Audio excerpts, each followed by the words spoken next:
Hello बच्चों, कैसे हो? आई होप सभी ठीक होंगे। घर पर ही रहिए, ज़्यादा से ज़्यादा बाहर निकलने का ज़्यादा कष्ट ना करें, अदरवाइज कोरोना आ जाएगा। ठीक है, चलो आज हम स्टार्ट करते हैं। पीछे हमने टॉपिक में किया था गॉस-थर्म की एप्लीकेशन स्टार्ट कर रहे हैं। पीछे हमने पढ़ा था लास्ट वीडियो में, जो वीडियो नंबर 9 था हमारा, इलेक्ट्रिक फील्ड इंटेंसिटी जो पढ़ा था, कंडक्टिंग सॉलिड चार्ज सिलेंडर, होलो कंडक्टिंग और होलो नॉन कंडक्टिंग, उन तीनों का डेरिवेशन सेम था। एक का जो डेरिवेशन था जैसे non conducting solid charge cylinder का, वो अलग था। तो आज हम इस पर चर्चा करेंगे, नॉन कंडक्टिंग। तो सबसे पहले हम लेते हैं एक सिलेंडर, तो देखिए, और वो भी सॉलिड और वो भी कंडक्टिंग सिलेंडर ले रहा हूं मैं, सिलेंडर ले रहा हूं, देखना एक बार। और नॉन कंडक्टिंग है, इसका एक बढ़िया सा बात ये है कि जो चार्ज होगा वो पूरी बॉडी पर, एंटायर बॉडी में, और मान लो यहाँ पर हमारा यूनिफॉर्मली चार्ज डिस्ट्रीब्यूशन है, पूरी इंटायर बॉडी पर ऐसे चार्ज हमारा डिस्ट्रीब्यूट हो जाएगा, और ये सॉलिड है। अदरवाइज जैसे पिछले वाले जो टॉपिक पढ़े थे हमने, जो कंडक्टिंग लिया था या होलो लिया था, तो उस पर चार्ज रिसाइड कर गया था ऐसे। ये पॉइंट इसमें इंपॉर्टेंट है कि इसमें पूरी बॉडी पर चार्ज है, पूरी बॉडी के अंदर चार्ज है। जबकि पहले वाले जो कंसेप्ट हमने पढ़े थे 3 डेरिवेशन में, होलो में तो दोनों केस में हो चाहे कंडक्टिंग हो चाहे नॉन कंडक्टिंग हो, लेकिन अगर कंडक्टिंग सॉलिड भी होती तो चार्ज रिसाइड कर जाता था आउटसाइड, आउटर सरफेस पर। ये मैंने आपको बताया था। तो आज हम चर्चा करते हैं, ध्यान से सभी बच्चे देखेंगे, बड़ा ही इंपॉर्टेंट टॉपिक है। मान लो ये इसकी एक्सिस ले ली, ठीक है बच्चों, और मान लो इसकी आर जो है वो कैपिटल आर इसकी रेडियस है, और सपोज कर लो रो जो है इसकी वॉल्यूम चार्ज डेंसिटी है, और वॉल्यूम चार्ज डेंसिटी होती है, वो आपको पता है, चार्ज डिवाइड बाई वॉल्यूम। क्योंकि 3D वाली बात है तो वहां पर वॉल्यूम चार्ज लेंगे। तो चलो स्टार्ट करते हैं। तो अब हम 1 बाय 1 स्टेप पढ़ने वाले हैं। तो पहला मैं इलेक्ट्रिक फील्ड इंटेंसिटी निकाल रहा हूं इनसाइड। इनसाइड में मान लो आर जो होगा कैपिटल आर से छोटा रहेगा, कहीं पर भी अंदर पॉइंट चूज करेंगे। मान लो ये पॉइंट ले लिया, तो एक इमेजिनरी सिलेंडर ले लीजिए ऐसे,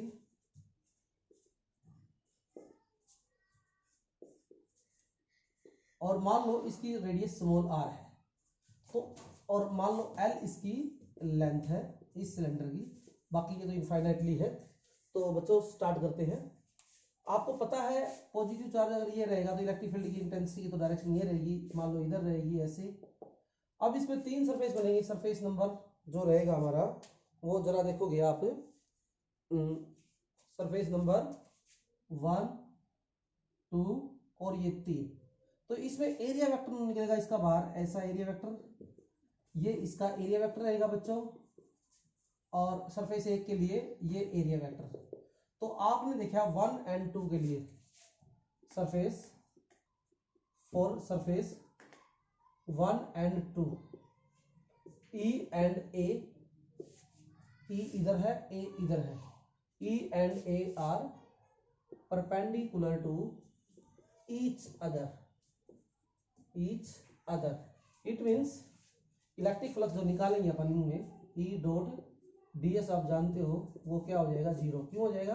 क्योंकि ई डी एस कोस 90, और कोस 90 आपको पता है 0 होता है, तो ये ई डी एस 0 आएगा। तो इसका मतलब किस किस में, φ1 एंड φ2 के केस में। तो इलेक्ट्रिक फ्लक्स जो देगा वो केवल सरफेस नंबर 3 देगा, यानी कि curved surface. Only curved surface gives the electric flux.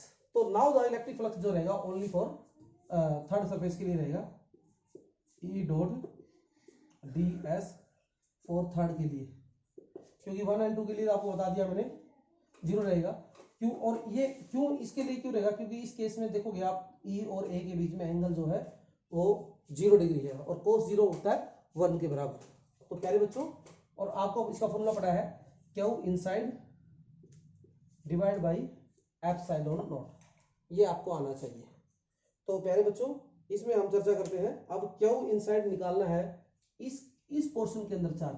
अब चार्ज तो पूरा फैला हुआ है, यहां से लेकर यहां तक गया हुआ है, तो यहां पर चार्ज क्या होगा? तो आपको पता है कि, और ये रो की वैल्यू है सेम है, तो हम क्या लिखेंगे, rho is equal to rho into volume is equal to charge.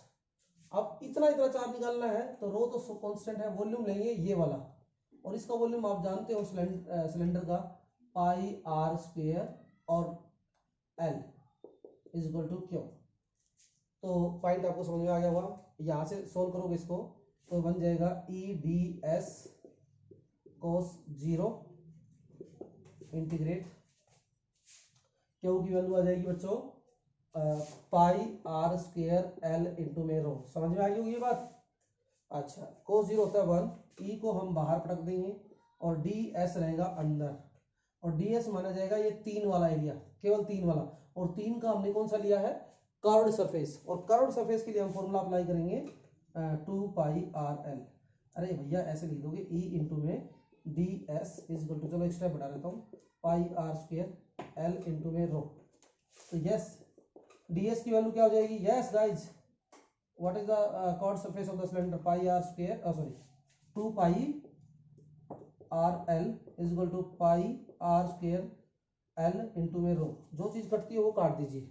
तो मेरे को कटता हुआ दिखाई दे रहा है तो पाई, यस, एक आर कटता हुआ दिखाई दे रहा है, एक मेरे को एल भी दिखाई दे रहा है। तो क्या क्या बच गया हमारा, ई इज इक्वल टू, देखोगे यहां से बच गया रो आर, इधर से बच गया हमारा 2, और ये एप्सिलॉन, सॉरी अरे क्या कर रहा हूँ, एप्सिलॉन नोट, और यहाँ पर एप्सिलॉन नोट, और ये नीचे आ जाएगा 2 एप्सिलॉन नोट। कैलकुलेशन समझ में आई होगी तो दोबारा से देख लो एक बार बच्चों। मैंने आपको क्या समझाया कि इनसाइड लेना है, इनसाइड मैंने ले लिया कोई आर और रेडियस का, और एक इमेजिनरी सिलेंडर ले लिया जिसकी लेंथ एल है, यानी कि आर बराबर आर। फॉर्मूला होता है ये कांस्टेंट ली है हमने, ये वेरिएबल नहीं है, चार्ज बाय वॉल्यूम होता है। तो इसके अंदर चार्ज कितना होगा, रो तो कांस्टेंट है, तो चार्ज इक्वल टू होगा रो इनटू वॉल्यूम, रो इनटू वॉल्यूम। तो वॉल्यूम इसके अंदर चार्ज कितना है देखना है, तो इसका ही तो वॉल्यूम नहीं है, इसका वॉल्यूम बनेगा पाई आर स्क्वायर एल, छोटे वाला आर लेना बेटा, लेंथ इसकी ये रहेगी। अब आपको पता है कि सरफेस 1 और 2 के लिए इलेक्ट्रिक फील्ड यूं है, एरिया यूं है, इसमें यूं है, तो इन दोनों केस में भी एंगल 90 है, ई और ए में, इसमें भी ए इधर है, ई इधर है, तो 90 है, तो कोस 90 होता है 0, और इसलिए इलेक्ट्रिक फ्लक्स जो होगा इसका and point of the cylinder does not contributing the electric flux. तो केवल कर्व्ड सरफेस में आप देखोगे ए और ए दोनों सेम डायरेक्शन में है, तो एंगल क्या हुआ इन दोनों में 0। तो हमने फॉर्मूला अप्लाई कर दिया ई डी एस क्या हो इनसाइड डिवाइड बाई एप्सिलॉन, और डी एस कौन सा होगा, कर्व्ड सरफेस। इसको खोलोगे तो cos 0 1 हो जाएगा, और इनसाइड क्या हो, इनसाइड हमने निकाला था rho pi r square l जो रहेगा into rho divide by epsilon. अच्छा ई डी एस इंटीग्रेट रह गया, pi r square l rho divide by epsilon. D s का छोटा सा एरिया लिया हमने, इसका पूरा एरिया लेंगे तो क्या बन जाएगा, इंटीग्रेट करेंगे तो 2 पाई आर एल, और ये रहा, फिर इसके बाद काटा तो ये हमारी वैल्यू आ गई। तो आई होप सभी को समझ में आ गया होगा। इसके बाद इसी पॉइंट में आप देखिए, ये तो था इनसाइड, इनसाइड। अभी देखो इसमें एक पॉइंट और रह गया हमारा बाकी, और कहीं मैं इसको लिख रहा हूं, आपको एक बात समझ में आएगी, ई इनसाइड जो रहेगा rho r divide by 2 epsilon nought. एक बात आपको समझ में आ गई होगी सभी बच्चों को कि इलेक्ट्रिक फील्ड है जो आर के साथ डायरेक्टली प्रोपोर्शनल आ रही है अंदर, यानी कि जो जो हम आर बढ़ाते जा रहे हैं तो ई की वैल्यू बढ़ती जा रही है। क्यों बढ़ती जा रही है, क्योंकि यहाँ पर आर की वैल्यू चार्ज के ऊपर डायरेक्टली है, तो आर बढ़ते जाएगा तो क्यों बढ़ता जाएगा, और ये यहाँ तक जाएगा। ठीक है बेटा, चलो ये लिख लिया मैंने। अब मैं इस पर आउटसाइड ले रहा हूँ, तो ये सभी बच्चे ने उतार लिया होगा पॉज करके। अभी देखिए इसमें देखिए आउटसाइड देखते हैं इसमें, चलो जल्दी से देखते हैं। आसान सा आउटसाइड तो हमारा जैसे पीछे पढ़ाया था वैसा ही लेंगे। ये ले लिया मैंने कैपिटल आर, और यहां पर मैंने कोई इमेजनरी सिलेंडर ले रहा हूं, देखो बेटा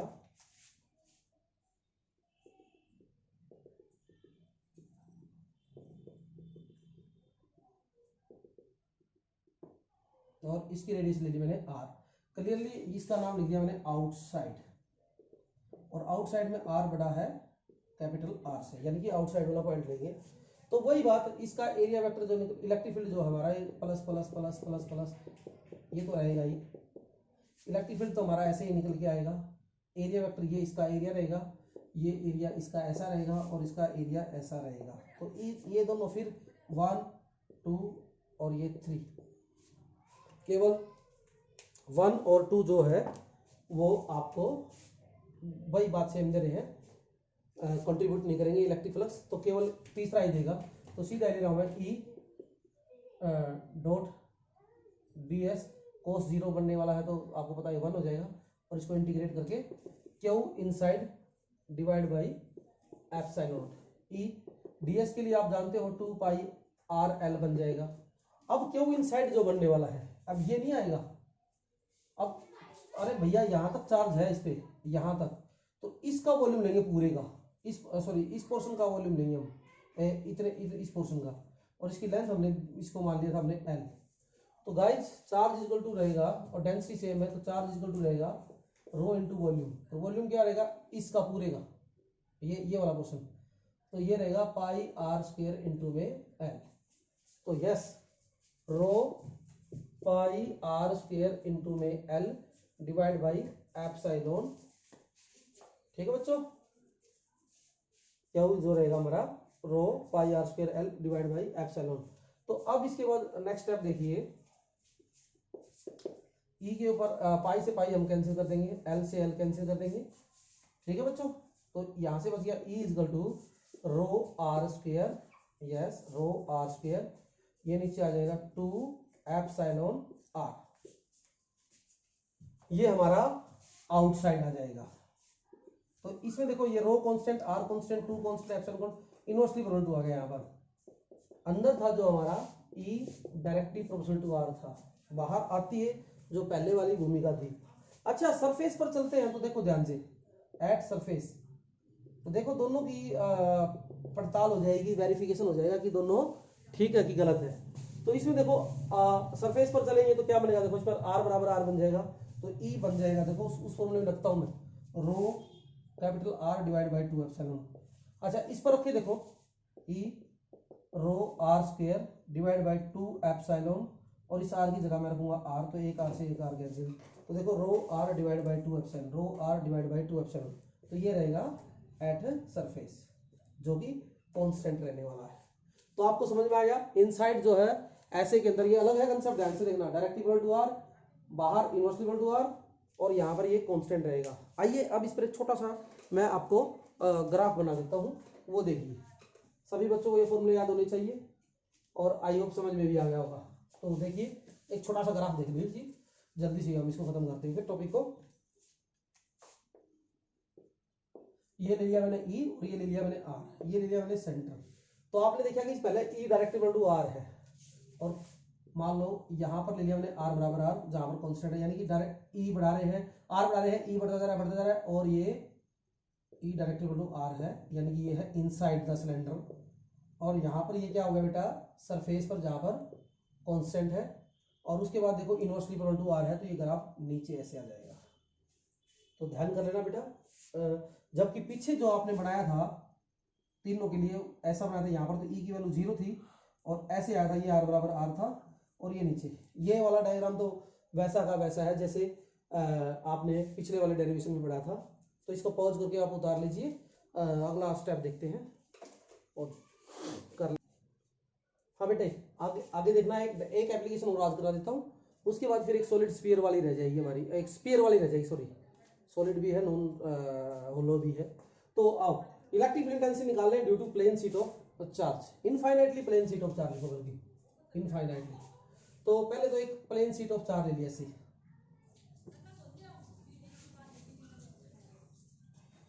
ये ले मैंने प्लेन शीट ऑफ चार्ज। मान लो इस पर हमने यूनिफॉर्मली चार्ज आपने डिस्ट्रीब्यूट कर दिया। सपोज कर लो इसकी प्लेन शीट है बेटा 2D है, तो सिग्मा मान लो इसकी सरफेस चार्ज डेंसिटी है, और सरफेस चार्ज डेंसिटी आप जानते हो सभी बच्चे, चार्ज बाई एरिया होता है। ठीक है, चलो इलेक्ट्रिक फील्ड इंटेंसिटी आपको डायग्राम में समझ में आ गया होगा। ये इस टाइप की, जैसे मान लो यू बनाई है मैंने, इसका मतलब ये यूं दिखाई गई है, लाइक दैट। मैं आपको दिखा देता हूँ, ये ऐसे शीट ऑफ चार्ज है। तो इलेक्ट्रिक फील्ड इंटेंसिटी ये ऐसे दिखाई गई है आपको, और इस पर यू चार्ज आपके डिस्ट्रीब्यूट है। तो इलेक्ट्रिक फील्ड इंटेंसिटी जो निकलेगी प्लस चार्ज है तो यूँ बाहर निकलेगा और इधर भी निकलेगा। और आपको पता है गॉसियन सरफेस ये कहता है कि ऐसा सरफेस चूज करना पड़ेगा जो कि सिमेट्रिकल है अबाउट द चार्ज डिस्ट्रीब्यूशन। आपको ये बात बताई गई थी। तो ऐसा गॉसियन सरफेस आपको बनाना पड़ेगा। तो कैसे बनाएंगे, देखिए गॉसियन सरफेस में आप मान लो अगर मैं इसका गॉसियन सरफेस बनाता हूँ, अगर मैं एक बात कहूँ, इलेक्ट्रिक फील्ड की डायरेक्शन तो ऐसे आएगी, ऐसे आएगी, प्लस है। तो अगर मैं इसका स्फेरिकल बनाता हूँ गॉसियन सरफेस, तो क्या ये सिमेट्रिकल है? तो देखते हैं। आपको पता है कि यहाँ से तो मान लो ये एरिया वेक्टर आ गया दोनों, यहाँ एरिया वेक्टर जो बनेगा इस पॉइंट पर वो ऐसा निकल के आएगा बाहर आउटर साइड में। तो आपको देख लिया इसमें कुछ एंगल बन रहा है, यहाँ इलेक्ट्रिक एरिया ऐसे आ गया, ये कुछ अलग एंगल आ गया, ये कुछ अलग आ गया। तो इसका मतलब ये समझ में आया कि जो आपका स्फीयर है it is not a Gaussian surface, it is not a Gaussian surface in this case. तो चलिए आपको बता देता हूँ इसमें गॉसियन सरफेस क्या है। तो आप देखोगे इसमें, और ये इनफाइनाइटली है। इनफाइनाइटली का मतलब ये नहीं है कि बहुत बड़ी है, इनफाइनाइट आपको दिखाई नहीं दे। इनफाइनाइट ये है कि अगर आप किसी इनफाइनाइट का मतलब ये होता है कि आपको बहुत बड़ी दिखे, वो दिखे। जैसे एक बहुत बड़ी बिल्डिंग के बिल्कुल पास चले जाओ और वो आपको देखोगे सामने तो वो सारी बिल्डिंग ही बिल्डिंग दिखेगी, तो वो आपको लगेगी इनफाइनाइटली, यानी कि इसकी मतलब आपकी और उसके बीच में दीवार बिल्डिंग के बीच में दूरी कम है। लेकिन आप उस बिल्डिंग को बहुत दूर से देखोगे तो वो आपको इनफाइनाइट नहीं लगेगी, वो आपको लगेगी पॉइंट साइज्ड। Got it? तो इनफाइनाइट का मतलब ये दूरी जो है ज्यादा दूरी पर भी नहीं होना चाहिए, कम दूरी पर होना चाहिए। जैसे मान लो एक मच्छर है यहाँ पर, इसको ये मच्छर यहाँ से इसको देख रहा है सीट को, तो इसको तो ये सीट ही सीट दिखाई देगी, तो इसका मतलब ये इनफाइनाइटली सीट ट्रीट करी जाएगी। ठीक है, चलो स्टार्ट करते हैं। मान लो यहाँ पर मैंने इलेक्ट्रिक फील्ड इंटेंसिटी निकाल ली है और ये बना दिया मैंने एक गॉसियन सरफेस। अब इधर की तरफ भी है बेटा ये तो, अरे भाई इलेक्ट्रिक फील्ड ये प्लेन शीट ऑफ चार्ज है, इलेक्ट्रिक फील्ड जो निकलेगा वो ई एरिया निकल के आएगा, इधर भी तो आएगा बेटा। तो यस गाइज, इलेक्ट्रिक फील्ड इधर से भी तो ये ई ऐसे आएगा, इसका एरिया वेक्टर ये रहेगा। यस, इसका भी इलेक्ट्रिक फील्ड इधर आएगा और एरिया वेक्टर ये आएगा। ओके, अच्छा, इसका एरिया वेक्टर आएगा ये इस कर्व्ड सरफेस का। और ऑब्वियस सी बात है ई और ए के बीच में मान लो ये सरफेस 1 है, ये सरफेस 2 है और ये सरफेस 3 है। अब की बात जो कर्व्ड सरफेस है, जो इस केस में मान लो हमने इस केस में गॉसियन जो सिलेंडर है, गॉसियन जो है वो क्या माना है अपने सिलेंडर। तो आप देख लीजिए एट डिस्टेंस एक्स ले लिया हमने फ्रॉम द सीट। मान लो ये हमारी दूरी एक्स दूरी पर ले ली इसको, या आर दूरी पर ले ली, और हमने क्या लिया है, गॉसियन सिलेंडर लिया है, गॉसियन सरफेस लिया है, गॉसियन सरफेस। और गॉसियन सरफेस हमने यहाँ पर क्या लिया बेटा, सिलेंडर। और क्यों लिया है, क्योंकि ये सिमेट्रिकल है अबाउट द चार्ज डिस्ट्रीब्यूशन। यहाँ पर इलेक्ट्रिक फील्ड इंटेंसिटी की वैल्यू को हम निकाल सकते हैं कॉन्स्टेंटली, ई की वैल्यू सेम रख सकते हैं, जैसे इस पॉइंट पर भी इस पॉइंट पर भी। तो देखते हैं कैसे स्टार्ट करते हैं। अब मैं वही बात, पुरानी बात, according to Gauss theorem E dot d s is equal to q divide by epsilon naught. ठीक है, अच्छा एक सरफेस के लिए जाता हूं मैं, एक ये भी है ई ए, तो दो हो गए हमारे। अच्छा, ए मान लो एरिया दोनों का एंड पॉइंट पर आप सिलेंडर का एरिया सेम होता है। कर्व्ड सरफेस के केस में जो है, फॉर कर्व्ड सरफेस आपने देखा कि ई एंड ए जो है एक दूसरे के 90 डिग्री है, इसका मतलब इलेक्ट्रिक फ्लक्स क्या आएगा, 0 फॉर द कर्व्ड सरफेस। चलो, तो अब कंट्रीब्यूट कौन करेगा इलेक्ट्रिक फ्लक्स देने के लिए, केवल सरफेस 1 और 2। तो 1 और 2 के लिए तो एक 1 हो जाएगा, और इलेक्ट्रिक फ्लक्स ये हमारा ई डॉट डी एस 2। क्यों, दोनों के बीच में एंगल भी 0 है, तो ये 0 कर देंगे तो cos 0 1 हो जाएगा, ये यानी कि ये भी cos 0 1 हो जाएगा। तो सीधा सीधा करें। और ds का मान लो इसका एरिया मान लो a है, इसका भी एरिया ये हो जाएगा, तो ये ई ए यानी कि 2EA हो जाएगा, Q divide by epsilon not. अब क्यू निकालना है तो होता है चार्ज डिवाइड बाई ए, हमने एरिया माना है, तो क्यू की वैल्यू क्या हो जाएगी, सिग्मा इंटू ए। ये सबको पता होगा, sigma A divide by epsilon not. आसान सा टॉपिक था, ए से ए कैंसिल कर दिया, तो ई की वैल्यू आ गई हमारी sigma divide by 2 epsilon nought. E की वैल्यू आ गई हमारी सिग्मा बाई 2 एप्सिलॉन नॉट। थोड़ा सा जल्दी तो नहीं हो गया, बता देना भाई, जहाँ पर डाउट लगे दोबारा से समझाता हूँ। हमने देखा एक स्फीयर लेके देखा, वहां पर इलेक्ट्रिक फील्ड की जो वैल्यू है वो कांस्टेंट नहीं आ रही थी। फिर हमने एक सिलेंड्रिकल पोर्शन लिया, एक एक्स डिस्टेंस पर पी पॉइंट पर लिया। चूंकि ये प्लेन शीट है तो इधर भी उतनी दूरी पर भी हम एक पॉइंट लेंगे, इलेक्ट्रिक फील्ड इधर भी आएगी उधर भी आएगी। तो फिर हमने एक सिलेंड्रिकल सरफेस लिया, तो वहां पर इलेक्ट्रिक फ्लक्स को निकालने का प्रयास किया। 3 सरफेस बने, 1 2 एंड 3। 1 और 2 के अंदर देखा ई और ए के दोनों की डायरेक्शन सेम है। ई और कर्व सरफेस के लिए देखा हमने ई और ए के बीच में 90 डिग्री है, और 90 डिग्री है तो ये इलेक्ट्रिक फ्लक्स हमें नहीं दे पा रहा है क्योंकि ई डी एस कोस 90 जीरो हो जाता है। तो कर्व सरफेस एंड पॉइंट हमें दे रहे हैं सिलेंडर के, ई डी एस किया दोनों पॉइंट के, क्यू डिवाइड बाई एप्सिलॉन। मान लो ए इनका एंड पॉइंट एरिया है ये वाला, तो ये इसका ए है तो इसका भी सिलेंडर का आखिरी एंड ये भी ए रहेगा। तो दोनों को जोड़ दिया मैंने, ए 2E कर दिया। क्यू की वैल्यू आपने बताया sigma equal to charge by area था, पहले बताया था, क्योंकि और ये यूनिफॉर्मली है, नॉन यूनिफॉर्म भी हो सकता है। क्यू इक्वल टू हो जाएगा सिग्मा ए, यहाँ पर रख दिया, डिवाइड बाई एप्सिलॉन। अब ए से ए को काट दिया, ई की वैल्यू निकाली तो ये नीचे ले जाए। तो आपको एक बात पता चल गई, ई की वैल्यू आर पर दूरी नहीं है, कितनी भी दूर पर चले जाओ, कितनी भी दूर का मतलब ये नहीं है कि भाई मान लो ये सीट ले ली मैंने 5 मीटर की और मैं चला गया 10 किलोमीटर, तो ये फेल है। ये 5 मीटर की सीट ली है तो ये बिल्कुल कम नहीं होना चाहिए, इससे 50-40 गुना कम वैल्यू हो। मान लो 5 मीटर ले ली तो ये 5 सेंटीमीटर पर है, अरे दूरी इतनी होनी चाहिए, ये नहीं है कि 5 मीटर, ये भी दूरी 5 मीटर ले ली, इसकी लंबाई 5 मीटर है और ये भी 5 मीटर ले ली, ऐसा नहीं होगा। कंडीशन ये है, हालांकि ई अगर मैं कहूं कि 1 सेंटीमीटर पर इलेक्ट्रिक फील्ड इंटेंसिटी कितनी है सिग्मा बाई एप्सिलॉन, 2 सेंटीमीटर पर कितनी होगी सिग्मा बाई 3 पर 4 पर। तो क्योंकि आर पर डिपेंड कर ही नहीं रही है तो इसका मतलब ये कितनी दूरी पर जाओ, इसका मतलब नहीं है कि इनफाइनाइट दूरी तक जाते जाओ ई की वैल्यू सेम आएगी। वो ई की वैल्यू सेम तब तक आएगी जब तक इसको उस पॉइंट को ये इनफाइनाइट ना लगे, केवल ये दिखे। अगर मान लो बहुत दूर चले गए, हम बहुत दूर चले गए तो ये हमें पॉइंट लगेगी, बिल्कुल पास पास जाओगे जहां तक ये इनफाइनाइट लगेगी तब तक, और वो तब लगेगी जब ये हमारी दूरी इसकी किसी डायमेंशन से क्या हो, कम हो। ठीक है, तो ये पॉइंट याद रखना आपने। अच्छा, इसमें एक पॉइंट और देख लीजिए, मिटाना हो, ये फॉर्मूला सबको याद होना चाहिए। ठीक है,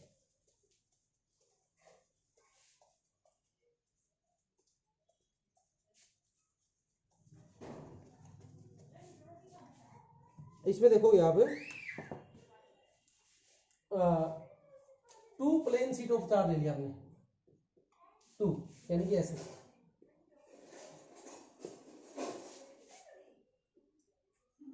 मान लो इसकी सरफेस चार्ज डेंसिटी मान लो प्लस सिग्मा है 1, मान लो सिग्मा 1 मान लो, इसको सिग्मा 2 बोल देता हूँ। अब इसके 3 केस बनेंगे, इलेक्ट्रिक फील्ड इंटेंसिटी जो निकलेगी, मान लो ये सीट नंबर 1 और ये सीट नंबर 2 है। ठीक है, मान लो इसका बाद में देखेंगे। तो इलेक्ट्रिक फील्ड इंटेंसिटी मान लो इस पर निकलेगी, इसकी वजह से तो E1, और इसकी वजह से भी तो निकलेगी E2। इस पॉइंट पर ये राइट की तरफ जाएंगे तो E1 और ये E2, डिस्टेंस पर तो कवर करती ही नहीं। मान लो इस पॉइंट पर जाएंगे तो ये मान लो ये E1 है और इधर ये आ जाएगी E2। अरे समझ में आया होगा, सीट वाला पॉइंट तो बताया था मैंने आपको। ऐसे ही ये E1 चाहे ये सीट ऐसे दूसरी हो तो इस पर भी तो ऐसे E2 निकल सकते हैं, दूरी पर तो डिपेंड ही नहीं करता, सिग्मा पर डिपेंड करता है। ठीक है, एप्सिलॉन यानी कि मीडियम पर भी डिपेंड करता है। चलो स्टार्ट करते हैं, आसान सा टॉपिक था। इसमें 3 रीजन बनेंगे, मान लो फर्स्ट रीजन है, सेकंड है और ये थर्ड है। तो लेफ्ट में है दोनों, तो मान लो इलेक्ट्रिक फील्ड जो फर्स्ट में है दोनों वैल्यू नेगेटिव में है, तो मैं इसलिए माइनस में ले लेता हूँ दोनों, साइन कन्वेंशन के हिसाब से। मान लो सिग्मा 1 जो है वो बड़ा है सिग्मा 2, या उल्टा भी हो सकता है या बराबर भी हो सकता है, कोई बात नहीं। तो इस केस में क्या होगा, ये बड़ा होगा, सिग्मा जिसका बड़ा होगा आपको पता है, जिसका सिग्मा ज्यादा उसका ई ज्यादा, तो ऑब्वियस सी बात है ये E1 ज्यादा है ये E2, तो नेट इलेक्ट्रिक फील्ड इंटेंसिटी क्या आ जाएगी E1 माइनस E2। और दोनों राइट में है तो ई थर्ड रीजन जो आ जाएगा वो आ जाएगा E1 प्लस E2, दोनों राइट में है। तो बस वैल्यू रख दो इसके बाद, तो E1 क्या हो जाएगा बच्चों, वैल्यू रख दो माइनस का sigma 1 divide by 2 epsilon minus sigma 2 divide by 2 epsilon.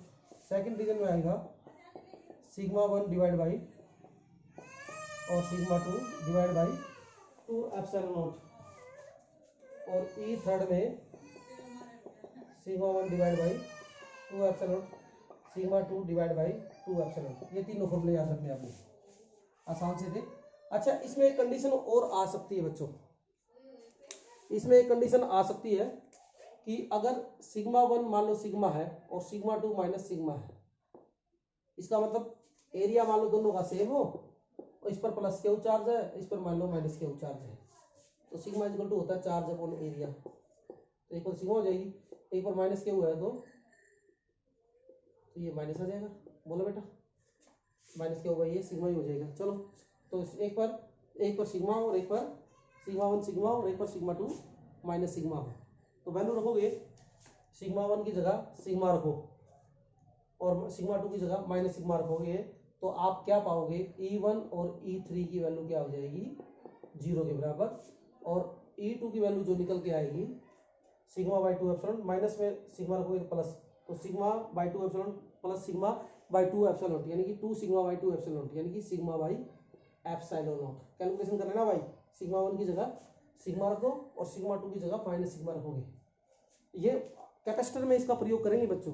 तो इसका मतलब ये हुआ कि ये वैल्यू जो होगी, दो कैपेसिटर पैरेलल प्लेट कैपेसिटर ले लिया हमने, तो यहाँ पर जो इलेक्ट्रिक फील्ड है, मान लो यहाँ पर प्लस क्यू था, यहाँ पर माइनस क्यू है, तो इलेक्ट्रिक फील्ड इंटेंसिटी ऐसे जाएगी और ये क्या होगी बेटा, कांस्टेंट सिग्मा बाई एप्सिलॉन क्या होगी, कांस्टेंट। इस केस में क्या होगी, इलेक्ट्रिक फील्ड जो होगी वो एंड इलेक्ट्रिक फील्ड एनर्जी जो होगी,